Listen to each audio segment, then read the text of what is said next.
السلام علیکم، کیسے ہیں آپ کے لیے ایک بہت ہی خوبصورت واقعہ انشاءاللہ آپ کو پسند آئے گا۔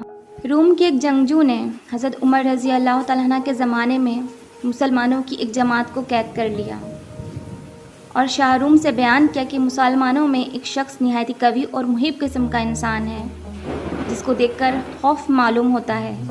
یہ سن کر بادشاہ روم نے اس شخص کو دیکھنے کے لیے طلب کیا۔ اس زمانے کے دستور کے مطابق شاہ روم کے سامنے ایک زنجیر لگی ہوئی تھی جس کی وجہ سے باہر آنے والے کو بادشاہ کے سامنے جھک کر آنا پڑتا۔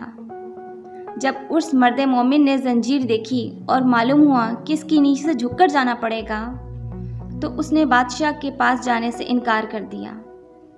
تب بادشاہ روم نے اس زنجیر کو اٹھانے کا حکم دیا کہ وہ شخص اس کے پاس آ سکے جس کو دیکھنا اور اس سے باتیں کرنا اس کو منظور تھا۔ چنانچہ جب وہ شخص بادشاہ کے سامنے گیا تو بادشاہ نے اس شخص سے کہا کہ تم ہمارے دین میں داخل ہو جاؤ تاکہ میں اپنی انگوٹھی تم کو پہنا کر روم کی سلطنت عطا کر دوں۔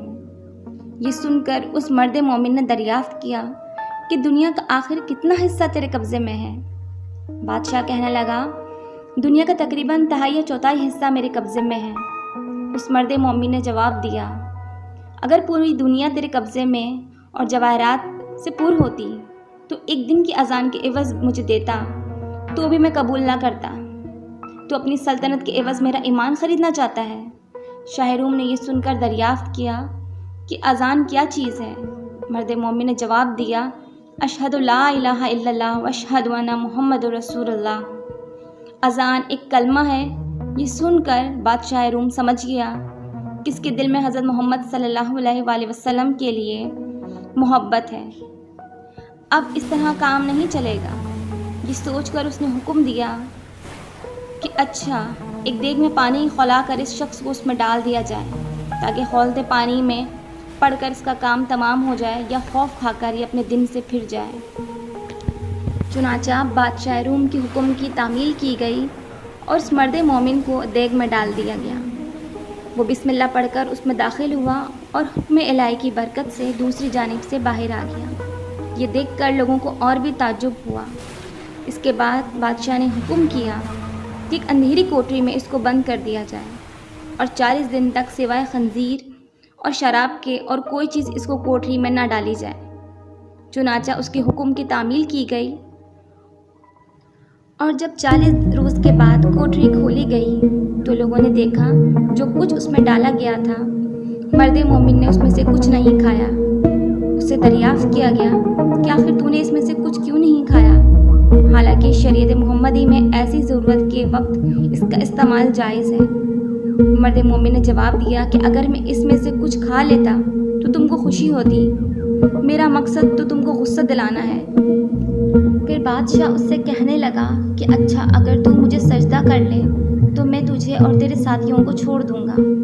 یہ سن کر مرد مومن نے جواب دیا کہ حضرت محمد صلی اللہ علیہ وآلہ وسلم کے دین میں خدا کے سوا کسی اور کو سجدہ کرنا درست نہیں۔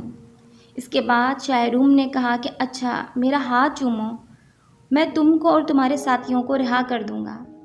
مرد مومن نے جواب دیا کہ ہاتھ کا بوسہ دینا صرف باپ، سلطان، عادل اور استاد کے لیے جائز ہے، دوسروں کے لیے نہیں۔ پھر شاہ روم نے کہا کہ اچھا، میری پیشانی کو بوسہ دو۔ تو اس پر مرد مومن نے جواب دیا کہ ہاں، یہ ایک شرط کے ساتھ ممکن ہے۔ بادشاہ نے کہا جس طرح تم کو منظور ہو۔ پھر مرد مومن نے اپنی آستین اس کی پیشانی پر رکھی اور اس کو چوم لیا، اس نیت سے کہ میں اپنی آستین کو بوسہ دے رہا ہوں۔ اس کے بعد شاہ روم نے اس مرد مومن کو اس کے ساتھیوں کے ساتھ کچھ مال و زر دے کر رہا کر دیا اور حضرت عمر رضی اللہ تعالیٰ عنہ کو خط لکھا کہ اگر یہ شخص ہمارے شہر میں اور ہمارے دین پر ہوتا تو ہم اس کی عبادت کیا کرتے۔ چنانچہ جب وہ شخص مرد مومن حضرت عمر رضی اللہ تعالیٰ عنہ کی خدمت میں حاضر ہوا تو آپ رضی اللہ تعالیٰ عنہ نے حکم دیا کہ مال کا سب اپنے لیے ہی مخصوص نہ کر لو، بلکہ اس میں سے رسول اللہ صلی اللہ علیہ وآلہ وسلم کے شہر کے لوگوں کو بھی شامل کر لو۔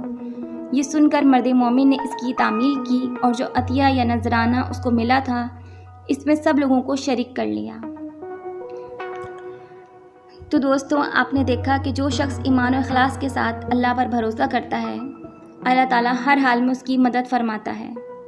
اس لیے ہمیں بھی چاہیے کہ زندگی کے ہر موڑ پر صرف اور صرف اللہ ہی پر نظر رکھیں، اللہ پر بھروسہ کریں اور اللہ ہی سے مانگیں۔ اللہ تعالیٰ ہم سب کو عمل کرنے کی توفیق عطا فرمائے، آمین یا رب العالمین۔ اگر آپ کو یہ میری ویڈیو پسند آئی ہے، اچھی لگی ہے، تو آپ اس کو لائک کیجئے، شیئر کیجئے اور میرے اس چینل کو سبسکرائب کیجئے۔ اب میں آپ سے اجازت چاہتی ہوں۔ اللہ حافظ۔